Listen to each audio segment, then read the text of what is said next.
more Claire. Hey, Rachel. Hi, everybody. Welcome to Thursday. Oh, I'm trying to figure out where's the least amount of glare. Maybe I'll just take these glasses off. How about that? There we go. That's Claire. I'm How all you doing? glare. How you doing, Rachel?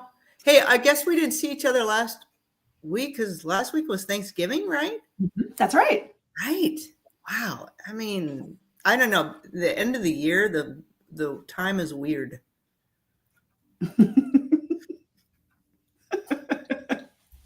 Time is weird. Did you have a nice Thanksgiving? I did because we you didn't do Thanksgiving. We said not this year, Buster. Let's see if I can get the thumbs down, not the thumbs up. Oh my gosh, that's so funny. I know, it's so fun. Yeah, we thumbs downed Thanksgiving. It was great. We had the kids over though. They in the evening for some card games, and we watched some movies. And what was actually very telling about the whole thing is my son-in-law came over to let his dog run around in our backyard and to hang out while his wife, who's a nurse, sleeps so she can work night shift. So he's like, I need somewhere to go. So he comes over and Peter and I are sitting on the couch watching some movie, and it's like 10 o'clock in the morning. And he's like, what's happening? Since when do you guys ever sit and watch TV? What happened? Why aren't you on your laptops? So why aren't you working? He's like, normally I walk into the house and I hear tick, tick, tick, tick, tick, tick, tick, tick, tick. So it's kind of like, oh yeah, we needed to do this. We needed to just lay around all day and watch TV. Unplugged. Yeah, it's pretty good. Great. How about you? How was Thanksgiving? Yeah, we had delightful. It was just delightful. Good. 26 people. Yeah, we had friends and relatives and cousins and aunts and uncles and kids and grandkids. Yeah, it was good. It was good, and everybody pitched in. Especially shout out to my new daughter-in-law who just like dove right in. And she made lots of the different, she and Jacob both made several of the dishes. And I added some new stuff. We had traditional stuff, and then I added some a new roasted vegetable with farro.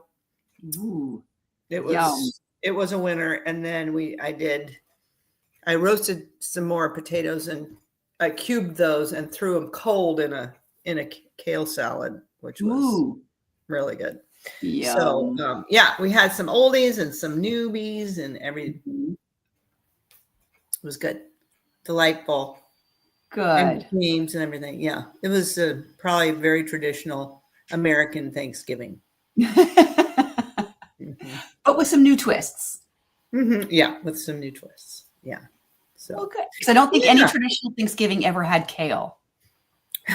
I'm pretty sure there were. I mean, maybe original Thanksgiving. Yeah, way back. Yeah, but I feel like the 70s Thanksgiving that I was aware of did not have a kale on it. Okay, and certainly I didn't even know what kale was in the 70s and 80s. No clue. Kale was that thing on the edge of the plate when you went to. You went out to eat once in a blue moon. Yes. What do they call that when you have like this little sprig of something that you're technically not supposed to eat, but you could eat it, but nobody did? It was for decoration. Garnish. Garnish. Yes. They were for decoration, like pillows on a bed. Like what? Except for that they were actually edible, and nobody ever told me that. I don't know. Who knew? Yeah, I mean, I remember going with my grandmother. This is back in Toledo, Ohio, in 1970. She'd take us to Bob's Big Boy. Oh, yes, with that big guy outside with the hot hamburger. His overalls. Yeah, whatever. Yes, and we had the hamburger with a garnish, and this little fluted green thing. Yeah. Oh, that's funny. It is funny. All right, but Rachel, come back. Let's come back. All right. Yes. So the last time we met, we were so excited to share about different things that we learned at the American College of Lifestyle Medicine Conference. Yes. And I am I'm sure you are. You're just kind of it's overflowing now. Yeah. With all conversations, friends, family, clients. It's just coming out. It's coming out. All that good stuff. Yes. And we wanted to come back to what we were talking about before that, which is sleep. By the way, they talked a lot about sleep. They did. Hey, Rachel, you probably have done this too. Excuse me. I went back and listened to some of the other presentations that I didn't get to go to because you can't go to them all. Right. Man, there's some more good stuff.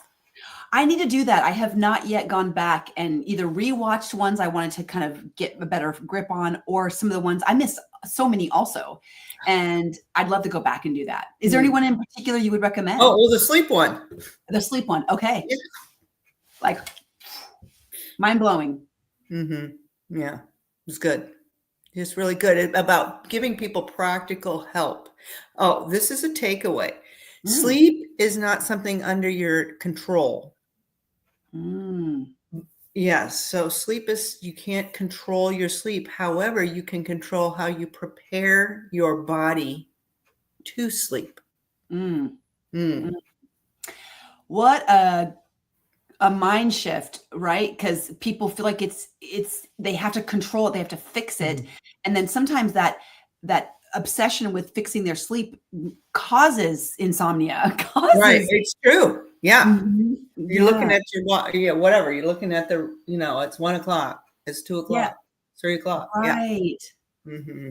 It's not something you can control or fix, but you can manage how you prepare your body and set yourself up for the best sleep possible. Exactly. Okay. Yeah. I like it. Yeah. We got a thumbs up on that. Yes. Thumbs up. Here, let me see what I can do to help us figure that out. See if I can do that. But yeah. So what are some of your favorite ways to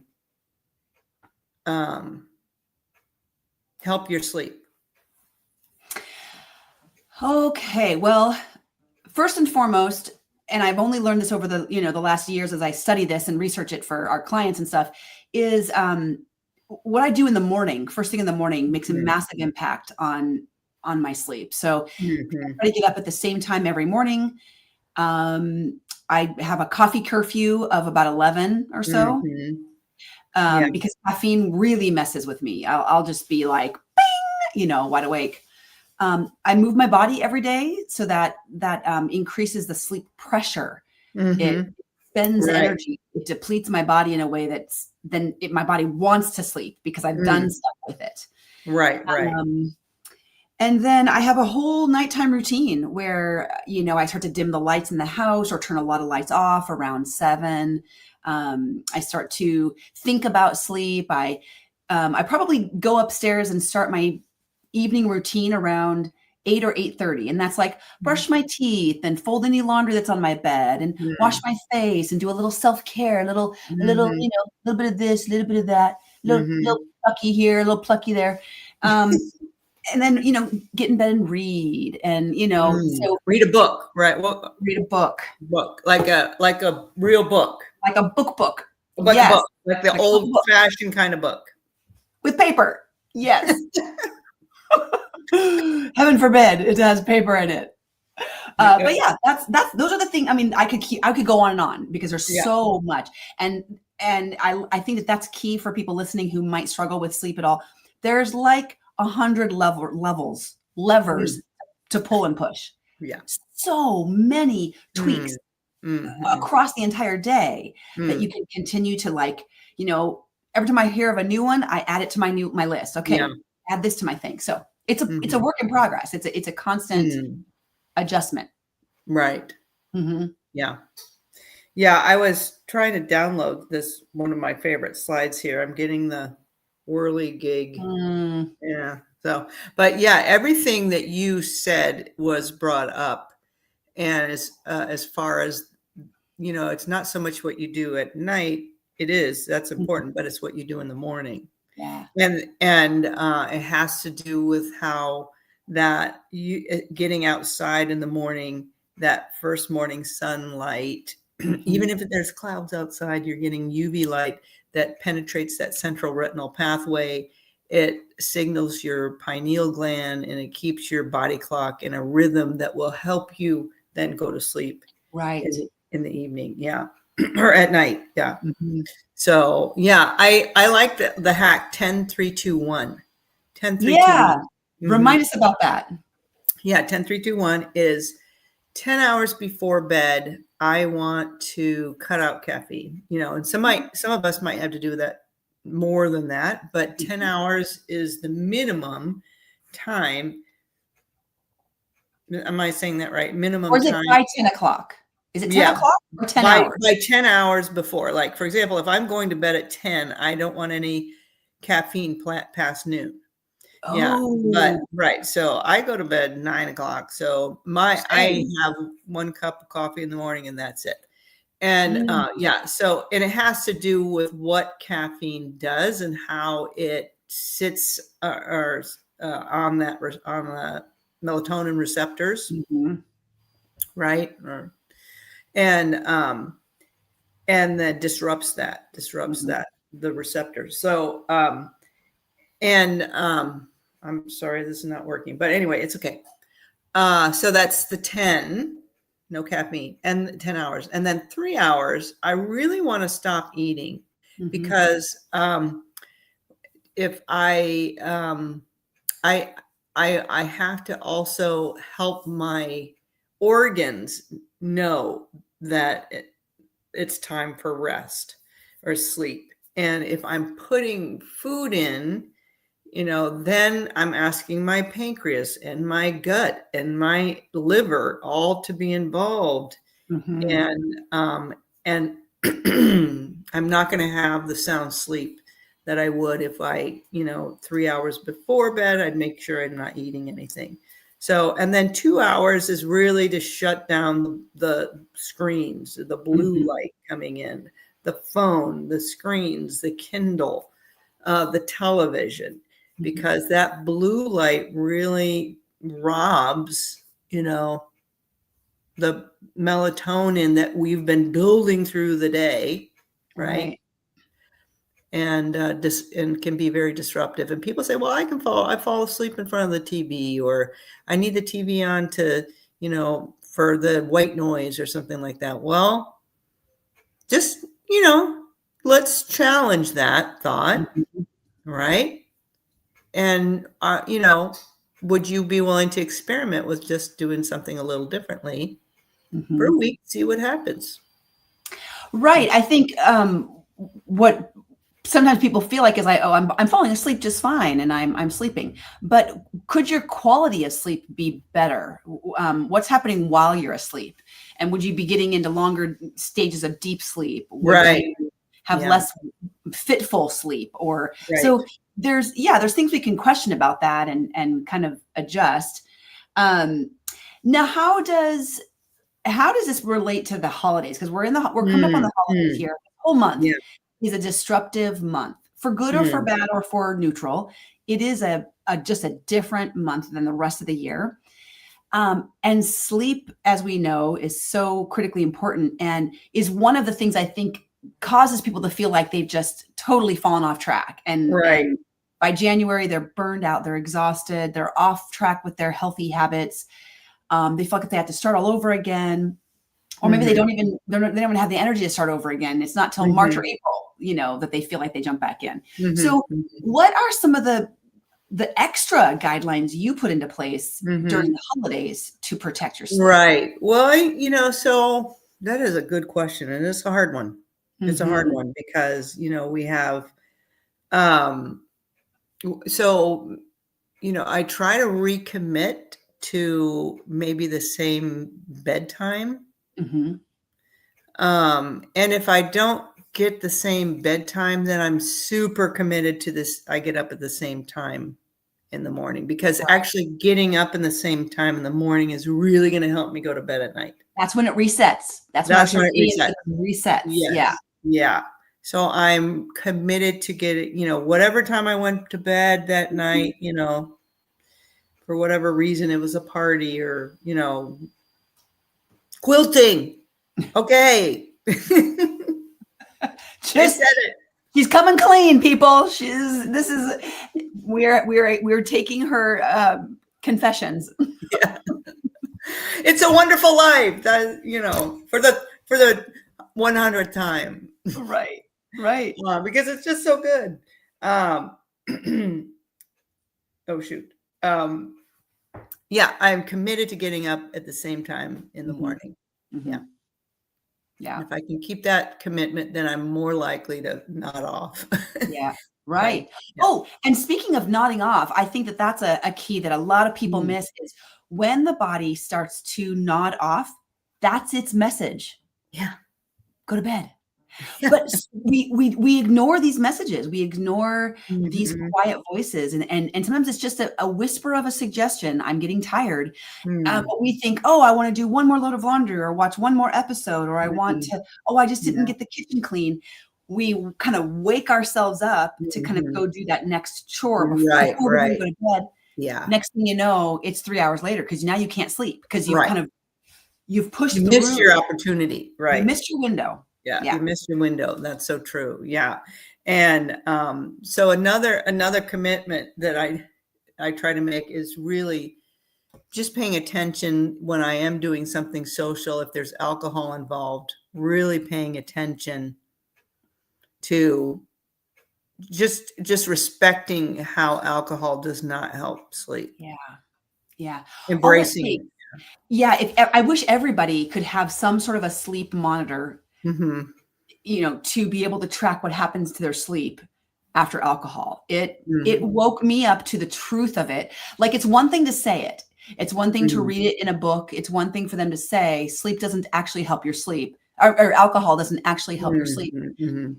But you don't really know that because you fall asleep and you don't really know what's happening in the middle of the night. And but man, even after just one glass of wine or one beer, and if I track my sleep, I can see a massive disruption in the total number of hours of sleep, how many times I'm kind of waking or moving.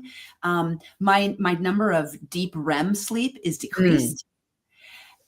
It's nuts. And my watch tells me like what my body battery is, or what my stress level is. And I don't get to, normally, hopefully at night, I'm getting to about 100%, like during sleep. My watch will say, oh, you got to 98. So, okay, I pretty much recovered overnight. When I have alcohol, nope. My little graph goes,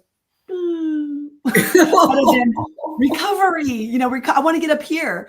And after a night of even like one or two, I mean, truly, it's like, and I'm starting off the day at like a 50%.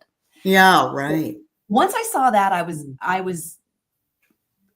convicted. Yeah, it's kind of a wake up and smell the coffee moment, right? Yeah. And it's like wearing a continuous glucose monitor, like, and then eating something and seeing your blood sugar, like, wow, that's really what's going on. Ooh, do I want that? Yeah. So monitoring. So you can monitor your sleep. There's some, devices are getting better and better. The watches, and then also the Oura Ring. Yeah. And there are many others too. It's not just an Oura Ring. There are many knockoffs now that are really affordable too. So, but the rings that people wear on their fingers. Yeah. Yeah. So curious. Well, this is a good conversation, and I really want to. I found the slides now, but I think we're coming to the end of our conversation. But we just talked about falling asleep. There are some things that we can, do to help put ourselves back to sleep if we wake up in the middle of the night, and those are really important too. And and so one of the things that they really stressed is staying. This is our question. That comes up over and over again, or the curiosity part rather than the judgment, like, oh, I don't sleep, I can't sleep, staying away from that negative judgment and saying, is what I'm doing moving me toward a better health or better sleep, or is it moving me away? For example, is this glass of alcohol or wine, is that going to help me move toward sleep or away from sleep? And so, and it's kind of taking that good or bad out of it, and Yeah. just, helping it be an observation rather than a judgment, which Right. can be more helpful when we're trying to make changes. Mhm. Mhm. Yes, definitely. If we, like for me, knowing that data, when if I'm going to have something, a glass of wine, too close to nighttime, I'm Mhm. thinking, oh, I know what I don't. That's not going to move me towards a better morning. I'm not going to. Mhm. I'm not going to Right. actually. So what do I really want? What do I really want? I don't want the impact of what that's going to do, and that changes why I would or would not have a glass of wine. And Mhm. Mhm. and I like that shift of this is bad Mhm. for me. I Yeah. shouldn't. Right. That's not what it's about. It's about what do I want and what results am Mhm. I getting, and do I like the way it's moving me towards health, or is it pushing me Mhm. away from health Mhm. and not worth it? Yeah. So And yeah, sometimes it might be, and sometimes it sometimes might it be. is. That's Yeah. right. Yeah, great point. Mhm. Yeah. Yeah. So good. All right. Well, What's for dinner? yes. Yeah. I didn't have any good, Yeah, a segue. Yeah. What's going our right. favorite part of the conversation is what's for dinner. What's for Hopefully dinner? you guys like this part of it too, because we hope that it's inspiring you and encouraging you to think about what's for dinner, but also to realize that half the time we're eating similar things repeatedly, right? It's Mhm. not rocket science. It's not I have to have a fancy new recipe every week. Mhm. Right. That it can be simple and repeatable. Mm. Um, for me tonight for dinner is, well, we have small group, and Mm. so I think they're doing soup and salads. So Mhm. um, I went and got some fresh baked sourdough bread from our local bakery. So I'm excited to Nice. do that for that. But I wanted to share what will have be for lunch, which I haven't had yet, which is leftovers of I did an Irish stew. Ooh. It was so good. And I have to tell you guys, I ordered my groceries online and it calls for green cabbage. Mhm. And I asked for a head of green cabbage. And I don't know if it's like bumper crop cabbage season. You guys, no, it didn't fit in the bag. Like it, and the recipe called for a head of cabbage. And I'm like, well, a giant head of cabbage or a normal head of what? How? What? I think I use like a quarter of the head of cabbage because that's how definitely bigger than my head. Like it was bigger than a volleyball. It was Yeah. bigger than a volleyball. Yeah. Yeah. Probably don't need that much. Yeah. No. But anyway, it was Mm. it was very delicious, very Okay. So what are comforting. the And seasonings in your Irish stew? yeah, it called for something that I don't use very often, which was these little seeds. Oh shoot. They were seeds. Yeah. It wasn't. Caraway seeds or no? It might have been carrot. It wasn't fennel seeds. Mhm. Not Ooh, coriander, not mustard. no, Maybe carrot.